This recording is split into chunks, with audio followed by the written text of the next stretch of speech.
Guys, welcome back to Wheels and Wood.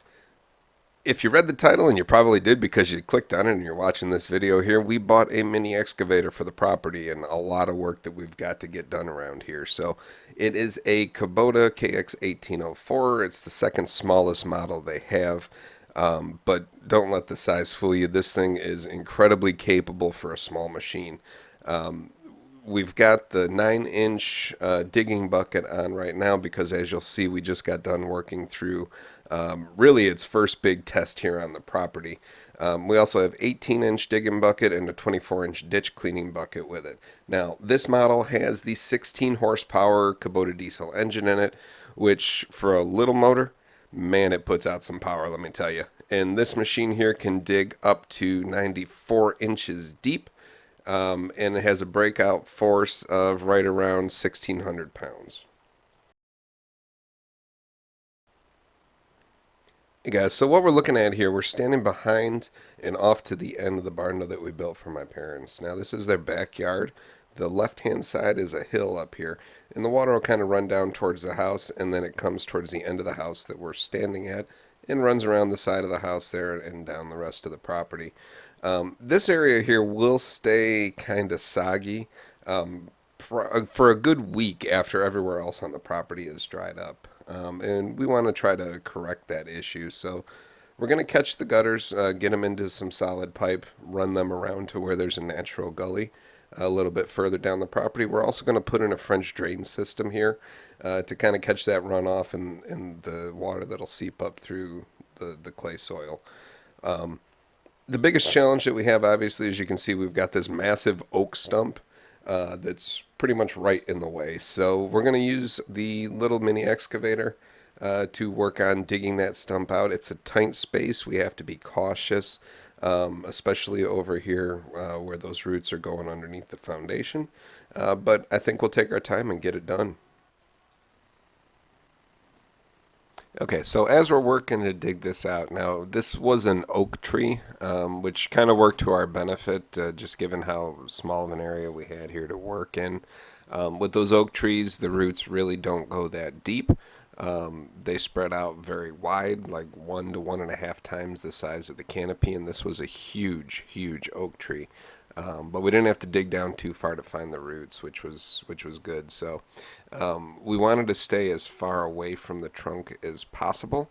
That way the roots would be tapered off, a little bit easier to get to, and a little bit easier to break through. Now on this side we couldn't get as far out as we wanted to just because the house was there. But what you see me doing with the teeth of that bucket is just kind of digging into the root and chipping away at it until we were able to break that root. It worked pretty well. Those teeth did a lot better job than I thought they would at breaking through those roots.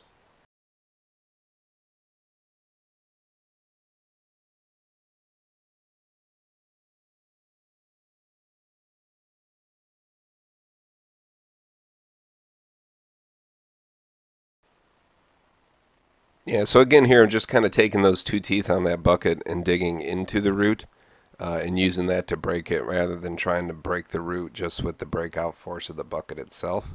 Um, Really, it was super effective, as you can see here. We're just kind of popping those right out of the ground, getting them out of the way and moving on.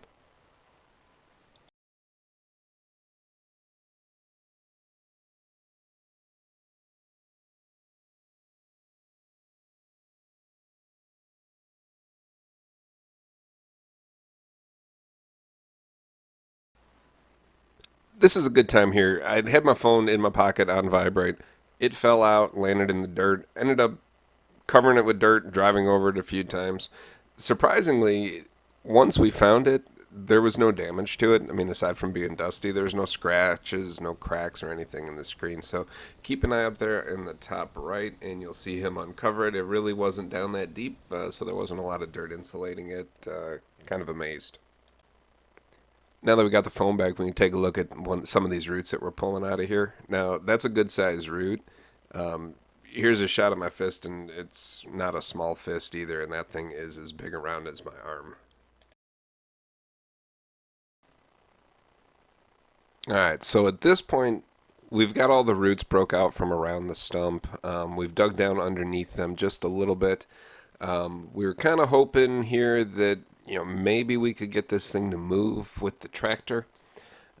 So that's what you see us doing here now, is trying to get underneath a couple of those roots on the other side and get that stump to wiggle a little bit.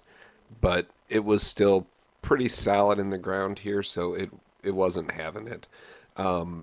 We're doing this at night after work, so really it's about all the time we had for today. So we'll get back at it tomorrow. All right, so it's the next night after work, and we're back over here trying to dig out this stump again. As you can tell, looking in the hole there, it's filled with water. So it rained about an inch and a half the night before. And at first, I thought that was going to be, kind of complicate matters a little bit, but I think it actually ended up helping us out a little bit. The water getting down in that clay soil seemed to break apart a little bit easier than it had when it was dry, so that was a good thing. Actually, kind of glad that it rained now. So we're just trying to get some of the water out of the hole. Got a nice little slow motion splish splash going on. But what we're doing is taking the arm and trying to dig as far underneath that stump as we could. Now, there weren't too many side roots going out over here, so we had real good access, as you can see, to get in about halfway underneath the actual center of the stump, and we were able to break out some of the tap roots. Now, over here on this side, we weren't so lucky because we did have some good-sized roots, but we came along with the recip saw and cut through it enough that we were able to just pop it off the rest of the way with the excavator. And we could dig back underneath again with the arm and really reach in and get quite a ways underneath the center of that stump.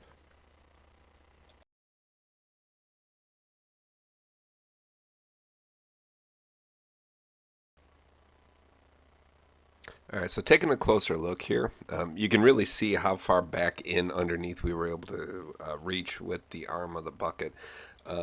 So some of the action there was digging from underneath, but sometimes I'd come in with the teeth already curled in and scrape the bottom out to kind of separate it from some of the soil and break the rest of the roots.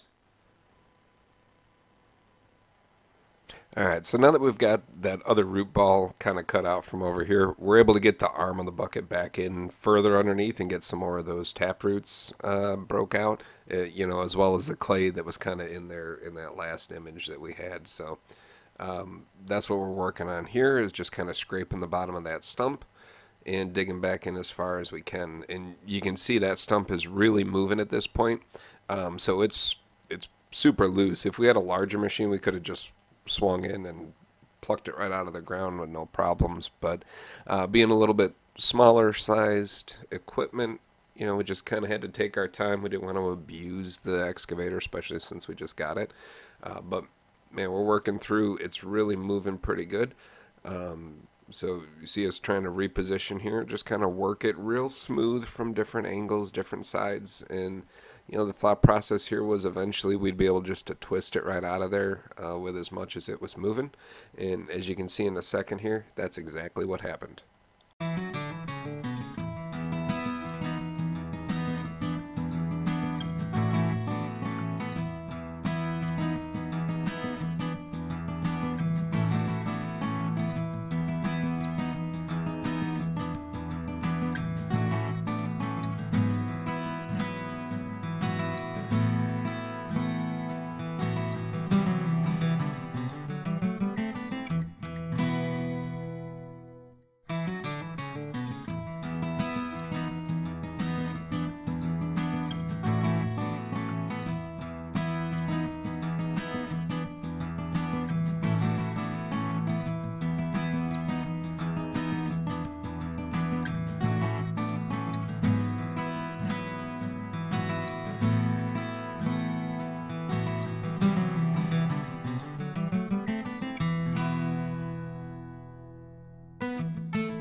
All right, so after all that, I think that the Kubota earned itself a nice little bath here. So, working in that wet clay, had a lot of gunk built up in the tracks. Wanted to make sure we get that cleaned and then re-greased.